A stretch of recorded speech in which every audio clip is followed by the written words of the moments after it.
Blake Lively glided up the courthouse steps, wrapped in designer poise, camera flashes strobing like restless lightning. She expected the usual choreography, clicks, waves, a soft-spoken, no comment. Instead, the crowd froze when a second SUV door swung open and Ryan Reynolds, her crowd-pleasing partner in power, emerged without the trademark grin. Moments later, inside wood-paneled walls thick with hush, Ryan raised his right hand and detonated every illusion Hollywood had rehearsed for them. His voice never cracked, yet each sentence sliced deeper than tabloid gossip ever could. First came the revelation of late-night messages between Blake and co-star Justin Baldoni. More affectionate than industry banter, Ryan swore. Then, the phrase that tilted the room. Blake had talked about owning the narrative like Amber. Lawyers lunged for objections. The judge waved them back. With every calm syllable, Ryan dismantled the timeline Blake filed under oath, turning her victim's manifesto into what sounded eerily like a marketing blueprint. Outside, the ripple hit instantly.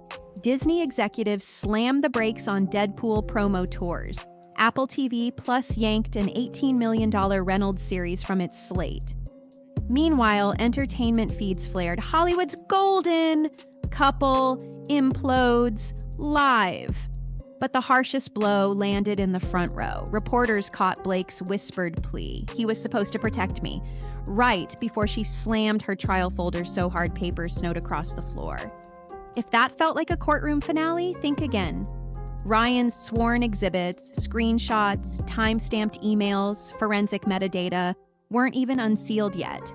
And when they surface, they won't just test a marriage. They'll test whether an entire industry can still separate truth from performance. Buckle up, because Blake's perfect brand is about to face evidence that doesn't fade when the flashbulbs do. It all started, at least on paper, with a single filing no one expected. On a foggy December morning in 2024, Blake Lively's attorneys quietly lodged a civil rights complaint in Los Angeles, accusing her, it ends, with us co-star Justin Baldoni of persistent on-set intimidation. The language was clinical, almost sterile, but the entertainment press devoured it.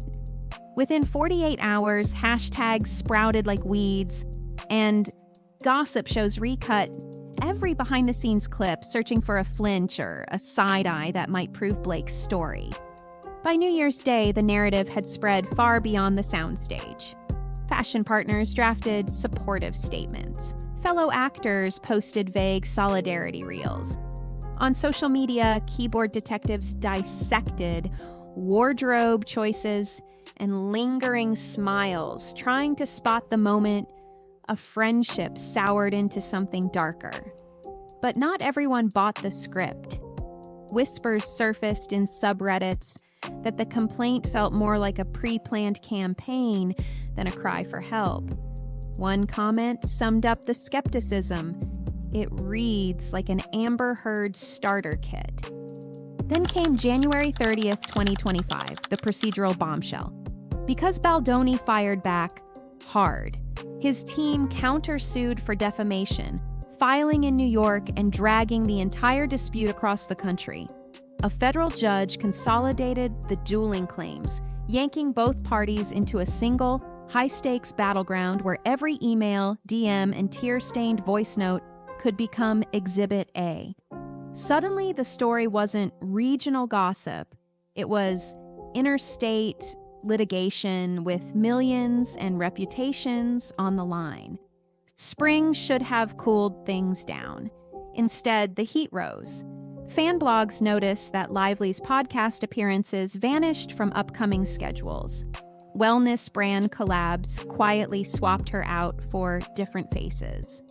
Meanwhile, Baldoni retreated into near silence, fueling rumors that he was compiling receipts.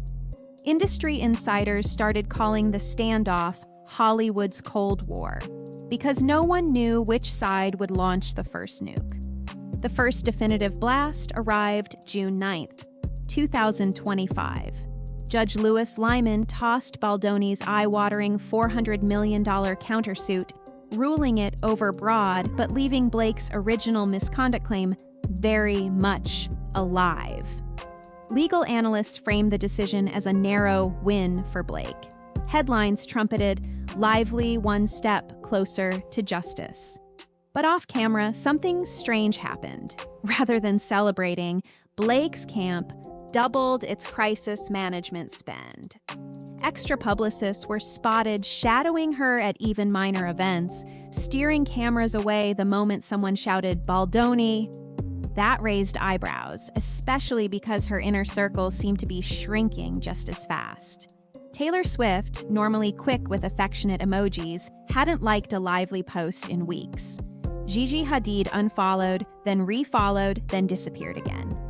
To the tabloid-trained eye, these were warning flares. When friends stop clapping on cue, you suspect new information is coming. And new information did come, but not from Baldoni. It arrived in early June as an unassuming courthouse update, the kind clerks post without fanfare. One extra line in the witness list, 2 words long, detonated every group chat in Hollywood.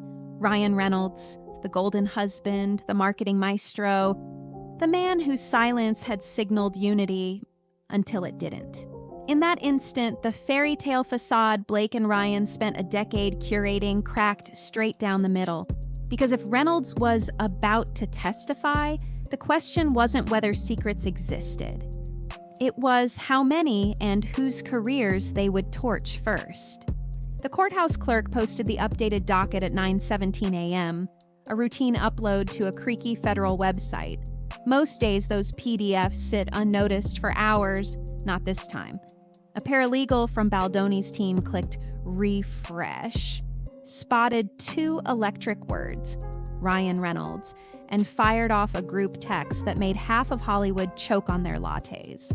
Within 13 minutes, Deadline had the headline. Within 30, the hashtag number Reynolds subpoena was trending from Manila to Madrid.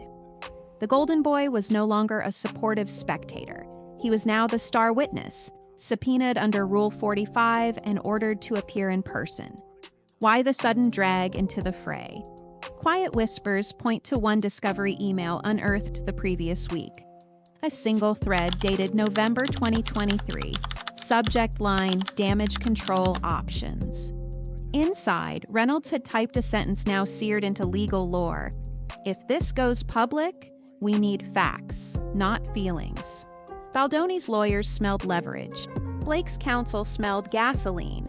The judge smelled relevance. And so the subpoena sailed out, signature dry before Blake's team even caught wind.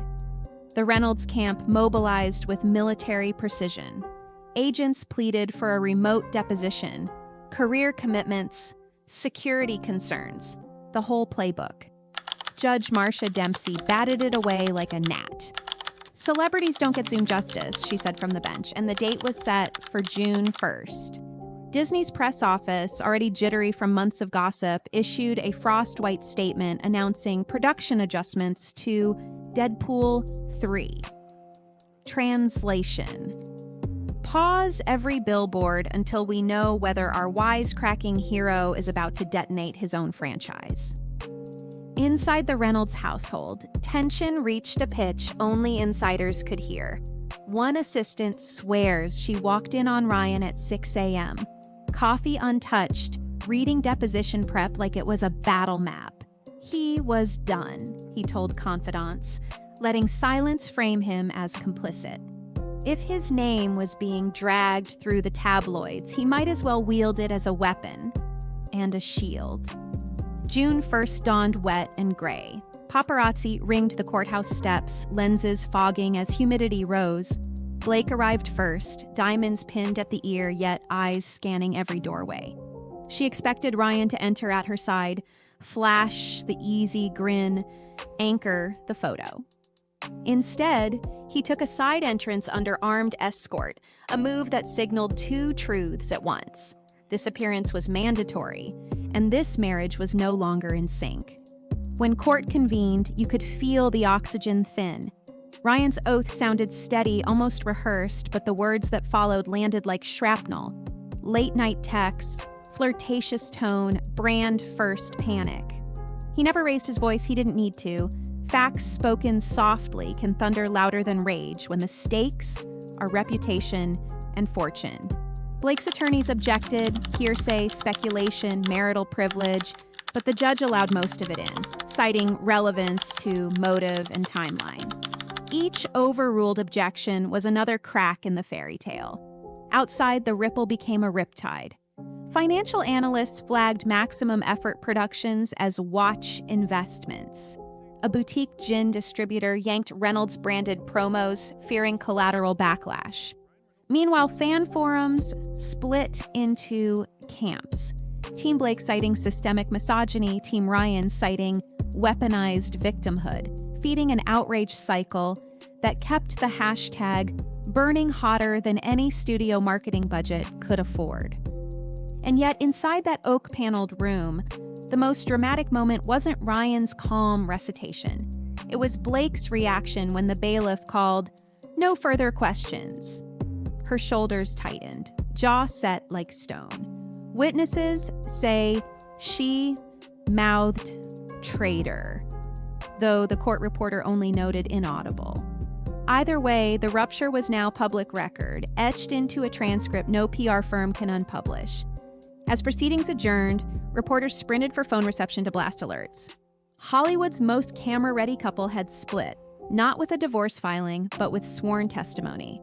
And the real bombshells, Ryan hinted, were still sealed in digital exhibits waiting for the next hearing.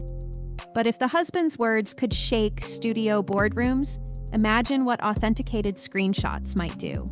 Up next, the leaked emails that turned courtroom murmurs into a full-blown industry panic. Not a creak stirred when Ryan Reynolds adjusted the microphone, palms flat, wedding band flashing like a silent rebuke. The clerk read the oath. He confirmed with a calm, "I do." And then the unraveling began. Prosecutors started with softballs, name, address, marriage date. But Reynolds answered as though each syllable were a nail for a coffin no one could yet see. He kept his stare on the judge, never once glancing at Blake, even while the marble veins in her neck pulsed like exposed wiring. The first fracture came disguised as chronology. November 12, 2023, he said, was the night everything veered off script. After their daughters were asleep, he'd walked into the kitchen for tea and saw Blake's phone flashing. On the screen, Justin Baldoni's contact photo smiled back. Ryan didn't scroll. He only read the top banner, but that was enough. Affectionate nicknames, joke about late-night writing sessions, a suggestion to ditch the chaperones next time. His voice never rose, yet in the back row, a reporter whispered, "That's hotter than industry banter." And dozens of keyboards clattered in agreement. Defense counsel objected marital privilege, but the judge waved them down. Relevance outweighed privacy today. So Reynolds continued, steady as drip feed poison. He said Blake's panic began not with hurt feelings, but with image calculus. Her first words, he recalled, were, "If these leak, I'll look desperate. We must own the narrative." Reynolds, leaning forward now, told the court he thought she was spiraling and suggested counseling. Instead, she pulled out her laptop and drafted what he called the Amber Playbook, an outline for a future press statement framing Baldoni as a serial over-texter who crossed boundaries on set. A hush settled thick enough to taste. Then the prosecution unveiled Exhibit 7, a screenshot authenticated by digital forensics, timestamped January 9th, 2024, showing Blake emailing her publicist, subject line, "Preemptive strike," with a single line, "Like Amber W. Depp, but cleaner." Gasps rustled, followed by a metallic clang when Blake's lead attorney dropped his pen. Reynolds wasn't done. He recounted a second kitchen confrontation, December 1st, 2023, when he discovered she had canceled 3 podcast deals without telling him. She said brands would pity her once the story broke, he testified, the words clipping like tailor-snipped thread. The judge asked whether he'd seen Blake exhibit fear or trauma. Reynolds replied, "I saw calculation, not fear." Her anxiety was strategic, not emotional. Every phone in the press gallery lit up. Headlines practically wrote themselves. The room chilled further when he laid out the financial fallout already hitting their household. Deadpool marketing frozen, an $18 million streaming series yanked, sponsors emailing reputation risk clauses. One by one, he linked each cancellation to the rising volume of Blake's allegations. "It became clear," he sighed, "that my silence wasn't protecting her. It was burying me." Somewhere behind him, Blake exhaled a brittle sob. Defense lawyers, finally regaining voice, drilled him on motive. Couldn't anger or jealousy cloud his memory? Reynolds met the question head-on. "Jealous, yes, but not delusional," he said. "The emails exist, the timelines don't match, and truth has a habit of surviving jealousy." The jury box, though empty in these pre-trial hearings, might as well have leaned in unison. That's when the prosecution played its ace. Exhibit 12, an email chain between Blake and publicist Stephanie Jones. Blake wrote, "If Justin leaks, we pivot. Hostile set, power imbalance, trauma narrative." Let's tip a friendly journo first. The timestamp placed the email 4 days before Blake filed her formal complaint. Courtroom oxygen thinned so sharply the bailiff cracked open a side door. Blake's team spluttered objections. Foundation, authenticity. But the forensics officer confirmed IP addresses, server path, and metadata in under a minute. Overruled. Reporters tweeted real-time quotations. Stock in Reynolds' gin brand dipped 2% before lunch. Yet inside the paneled sanctuary, the bigger damage was psychological. Each new exhibit made the accusation less about Baldoni's alleged misconduct and more about Blake's alleged manipulation. When asked whether he believed her complaint stemmed from genuine distress, Reynolds answered with surgical restraint. "I believe she feared losing control of her brand more than losing her peace of mind, and fear can tempt anyone into fiction." You could almost hear the collective wince. Even the judge paused, lips pursed, then instructed the record to reflect the witness's verbatim wording. That line would circle entertainment law symposiums before sunset. Finally, after 3 relentless hours, counsel finished. Reynolds rose, buttoned his jacket, and walked off without looking at his wife. In the gallery, someone muttered, "That wasn't testimony, that was euthanasia." Cameras outside caught only his exit into gray drizzle, umbrella tilting like a shield. But the blows he delivered reverberated, long after the door clicked shut. Blake's reaction, 2 quivering breaths, a folder slammed, papers snowing across polished floors, and a whisper, barely audible, fully devastating. "He just killed my career." Her attorneys moved for an immediate recess, but Judge Dempsey was ice. "Take a seat, counsel. The record stands." And with those 5 words, a decade-long Hollywood fairy tale officially became trial fodder. The courtroom had barely caught its breath when the clerk wheeled in 2 slim hard drives, digital dynamite encased in bubble wrap. Judge Dempsey ordered them unsealed at 10:03 a.m., and an eerie stillness followed as the forensic team projected the first batch of emails onto twin monitors. There they were, raw, time-stamped, metadata clean, no tabloid watermark, no fuzzy redactions, just Blake's own words staring back like a mirror she could no longer tilt. The earliest message hit like a starter pistol. Subject line, "Own the narrative, draft 1." The date, January 9th, 2024, 4 full days before Blake filed her formal complaint. In it, she tells publicist Stephanie Jones, "If Justin leaks the flirty stuff, we pivot to hostile set trauma.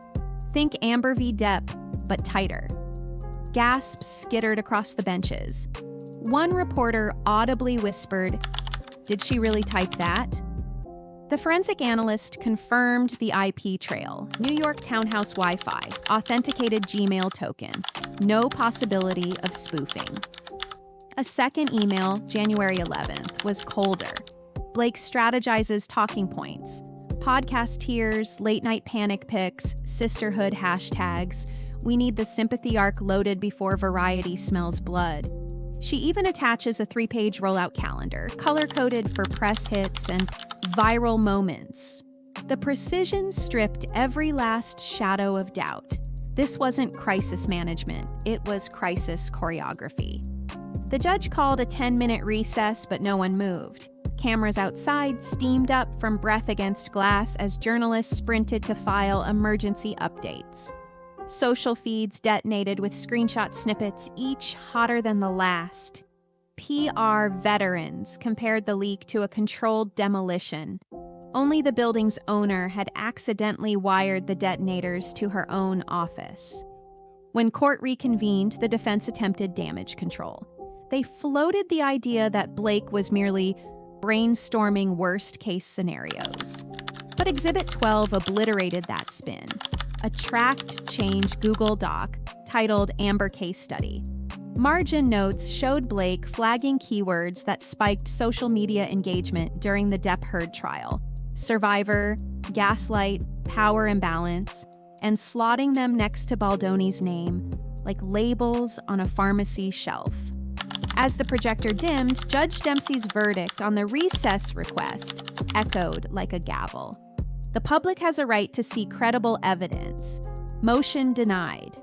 With that, the full cache entered the permanent record. Free for any outlet to quote, headline, or meme before nightfall. Outside, the first dominoes toppled in real time. A premium gin distributor yanked Blake-fronted ads from its website within the hour. 2 fashion houses scrubbed her scheduled runway appearance from Paris Fashion Week lookbooks. And a boutique podcast network quietly pulled the teaser for her self-care series, replacing it with a 3-word banner: episode postponed indefinitely. Inside, Blake sat stoic, mascara fixed, knuckles white, while her legal team whispered about settlement options. Because once the emails were public, the trial was no longer just about Justin Baldoni's alleged misconduct. It was about whether an A-list brand had staged a victim narrative so meticulously that it fooled friends, sponsors, and maybe even itself. The inbox leak didn't just scorch Blake Lively's reputation. It singed every contract with her name in the small print. Within hours of the emails hitting the public docket, Disney issued a frosty update.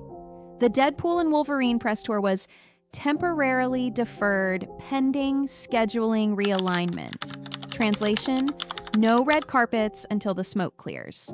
Marvel accountants ran the numbers and discovered a single scandal could shave 20% off projected opening week revenue. In Hollywood, that's a marketing apocalypse. Apple TV Plus moved even faster. Executives convened an emergency video call, stared at Blake's Own the Narrative like Amber line on a shared screen, and killed Ryan Reynolds' $18 million comedy series before lunch. An insider texted Variety, "We don't buy script pages that look like courtroom exhibits." Overnight, the project vanished from Apple's internal slate tracker, as if it had never existed. Brand partners followed the studio's lead in a panic spiral. Aviation gin distributors yanked end cap displays featuring the Reynolds Lively power couple. Shelves looked like someone had robbed the liquor aisle of charisma. Betty Buzz mixers. Blake's own sparkling drink line disappeared from 2 national grocery chains that didn't want end cap protests. On Wall Street, analysts downgraded Diageo, Mint Mobile's new parent, and even Wrexham FC merchandising, citing headline contagion. Meanwhile, in the fashion world, Paris Fashion Week organizers quietly deleted Blake's reserved front row seating tag. One designer leaked a grim quip to Women's Wear Daily: "A scandal can be chic, but a staged scandal. That's unfashionable." A high-profile charity gala rescinded Blake's presenter slot, replacing her with a lower-risk influencer, one whose biggest controversy was wearing Crocs to Coachella. The financial bleed reached maximum effort. The production banner Ryan and Blake once touted as their forever business. Investors demanded an urgent audit. 2 co-owned sponsorship deals dissolved in a single afternoon. Lawyers invoked morality clauses that sleep in contracts until a disaster wakes them. Reynolds, who had spent 15 years building a bulletproof nice guy brand, watched those clauses slice shares off his net worth before he could refresh his portfolio tracker. Publicists feared a broader collapse, a domino effect that could make the Johnny Amber fallout look like a boutique kerfuffle. Several agencies advised their A-list clients to freeze any new social media interactions with either spouse. YouTube commentary channels spun up instant explainers. TikTok clips rag-stitched courtroom footage with deadpan memes, racking up tens of millions of views in hours. By midnight, Blake's follower count was hemorrhaging at a rate of 5,000 per minute, numbers once reserved for politicians mid-impeachment. But the most damning indicator wasn't a canceled red carpet or a plummeting stock price. It was the sudden, deafening silence from Blake's former inner circle power squad. Taylor Swift, Gigi Hadid, and Ryan's own best buddy Hollywood bromance with Hugh Jackman. Private group chats turned into ghost towns. Industry watchdogs could almost graph the abandonment curve. The closer someone's brand was to $1 billion IP, the faster they vanished from Blake's orbit. Inside her legal bunker, the message was clear. If sponsors were fleeing now, before a jury even sat down, imagine the exodus once cross-examination clips looped on TikTok. Blake's attorneys huddled over spreadsheets of dwindling endorsements and whispered about settlements, bench trials, anything to stem the exodus. But at that very moment, 2 former co-stars contacted Baldoni's lawyers with stories about Blake fabricating hostile environment, claims on prior sets. Hollywood has survived scandals, but it rarely forgives a blueprint for one. Blake's emails didn't just hint at manipulation, they mapped it. And in a town where perception is profit, that map guided every risk-averse executive toward the exit. Silence sat over the room like stale smoke when Ryan stepped down, but it shattered the instant Blake Lively's restraint did. A single tremor rippled through her shoulders, and the neat courthouse folder she clutched hit in the table with crack. Papers fanning across the floor like white flags she refused to raise. Reporters angled forward, the defense scrambled. Blake's lips moved first in a quiver, then in a hiss. He was supposed to protect me. The courtroom microphones, forever hungry, caught every syllable. What followed felt less like legal procedure and more like live theater stripped of stage directions. Blake stood, eyes blazing, and pointed at her lead counsel. "Fix this," she muttered, part plea, part command. Her lawyer rose in tandem, filing an emergency motion to strike Reynolds' entire testimony as maritally biased, emotionally defamatory, and irrelevant. Judge Dempsey, already steeled by years of celebrity antics, barely blinked. She called counsel to the bench, reviewed the motion in under 3 minutes, and returned a verdict that dropped like a gavel inside a thunderclap. Denied. The record stands. The gallery exhaled, but Blake inhaled a sharp, ragged breath that tipped into audible sobs. 2 junior attorneys tried to steady her shoulders. She shrugged them off, mascara beading along her cheekbones. A bailiff offered tissue. She waved it away. Cameras outside the courthouse door, alerted by live tweet updates, primed lenses for the inevitable exit shot. Inside, Judge Dempsey pressed on as if adjudicating parking tickets. She scheduled the next evidentiary hearing, public, no remote option, then reminded counsel that disorderly conduct would result in contempt.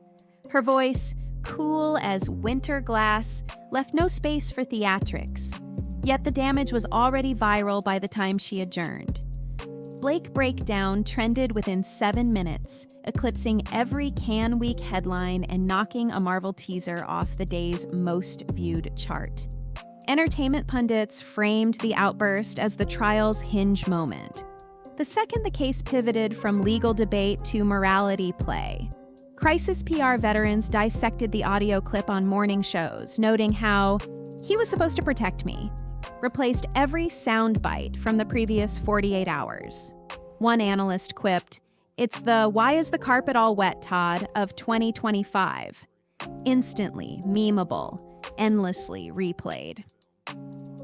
The fallout inside studio boardrooms was even harsher. A streaming giant postponed talks on a post-apocalyptic limited series starring Lively, citing undue volatility. Luxury house Chloe pulled sample gowns earmarked for her red carpet rotation. Even makeup sponsorship negotiations, once the safest bet for a style icon, froze under the glare of a meltdown looping on TikTok. Back at the courthouse, a clerk overheard Blake's team debating a settlement overture before a full jury could form. The proposal on the table, confidential mediation, sealed financial terms, blanket NDAs. Yet whispers suggested Baldoni's lawyers smelled victory and wanted no private handshake, only a public exoneration. Meanwhile, 2 new potential witnesses emerged, former co-stars alleging a pattern of strategic victimhood, their names already penciled into the next discovery list. And Ryan?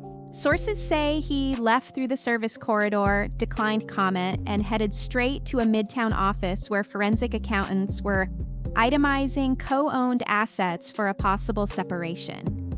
Hollywood once celebrated them as a power couple. Now the power had split and the couple dissolved in real time. The dust hadn't even settled on Blake's courthouse outburst before pundits started calling the trial a #MeToo turning point. Not because it exposed new abuse, but because it exposed the machinery that can twist real grievances into PR currency. For 6 years, Hollywood's reckoning ran on a single fuel line, the belief that speaking out equals truth. Blake's leaked emails jammed that pipeline, forcing everyone, audiences, studios, advocacy groups, to ask the unthinkable. What happens when the megaphone is used to sell a storyline instead of tell one? Industry insiders felt the tremor first. Agents quietly warned clients to expect background checks on every misconduct claim they attach their names to, no matter how righteous it sounds. A-list publicists swapped group chat memes of Blake's "own the narrative" subject line, half joking that it now belongs in PR textbooks under worst-case scenario. Even nonprofit watchdogs, desperate to protect genuine survivors, drafted new vetting protocols so real stories wouldn't drown in skepticism. Online, the discourse fractured. One camp branded Ryan a truth teller forced into the light to save his children. Another camp called him a traitor, weaponizing patriarchy to silence a woman. A third camp, largest and loudest, didn't pick sides at all. It simply asked, if Hollywood's golden couple can fake the frame, who else is scripting their trauma? TikTok stitched courtroom clips with side-by-side footage of past red carpet interviews analyzing micro expressions like CSI for celebrities and brands. They pivoted so hard the earth tilted. New sponsorship clauses now read like Surgeon General warnings. Influencer represents that any public harassment allegations are free from material misrepresentation. Streaming platforms slid reputational risk audits ahead of green light meetings, treating unverified rumors like pending lawsuits. Even award campaigns began floating an idea once unthinkable, a context disclosure form that asks nominees to preemptively reveal looming allegations. Yet for every corporate safeguard, a moral dilemma bloomed. Survivors' advocates fear Blake's saga will arm defense lawyers in legitimate cases. Isn't this just another Lively playbook, they'll argue, sowing doubt? Conversely, whistleblowers inside toxic sets may hesitate. worried critics will assume they're angling for headlines instead of justice. The chilling effect looms, and no studio, statute, or social media thread can predict how far it spreads. As for Blake and Ryan, their stories now serve opposite ends of the same cautionary tale. Hers warns how quickly a weaponized narrative can backfire. His shows that silence, once PR's safest cloak, can turn into complicity the second family enters the crosshairs. Together, they've rewritten Hollywood's unspoken rulebook. Fame used to protect the story. Now it's Exhibit A. Hollywood has always been part movie set, part mirror, reflecting the stories we want to believe about ourselves. Blake Lively's Courtroom saga smashed that mirror, scattering shards that show a tougher truth.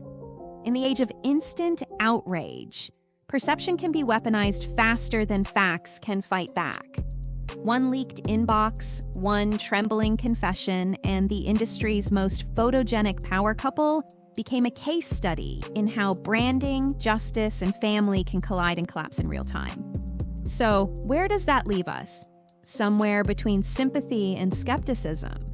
We've seen how a victim narrative can double as a marketing plan and how staying silent to protect family can endanger them more. We've watched sponsors evaporate, friendships freeze, and a courtroom transform into a stage where every tear is analyzed, frame by frame. And we've learned that when evidence powerful enough to sway juries streams straight to our phones, public opinion writes its own verdict long before the judge does. Maybe Blake's scandal is a singular cautionary tale. Maybe it's the first crack in a larger facade. Either way, the fallout forces every future allegation to answer tougher questions about timing, motive, and the thin line between survival and spin. Where do you land on that line? Was Ryan Reynolds a reluctant whistleblower or a brand-conscious backstabber? Did Blake Lively weaponize victimhood or simply misjudge the court of public opinion?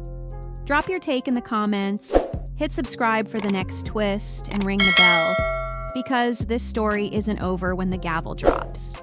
In Hollywood, the sequel always starts the moment the credits roll.